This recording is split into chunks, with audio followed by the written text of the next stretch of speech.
Alright, here we have it. Our display Geiger counter. I have a check source right in here. I got a check source right in here.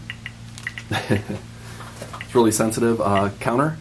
You're probably wondering, my Nikola Tesla here, because this thing's unpowered and I'm using wireless technology.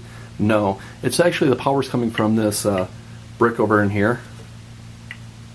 And this right in here is a backup source of 9-volt battery. So if you have a power outage or anything, this will still be in operation. Here's our sample check source.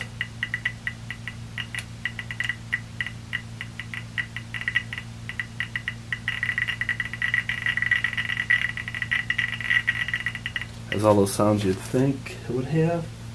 Let me put this closer so I know. Okay, that's the on and off switch. There's a switch down here that's for the sound. Sound on, sound off. This is important not to remove this tape.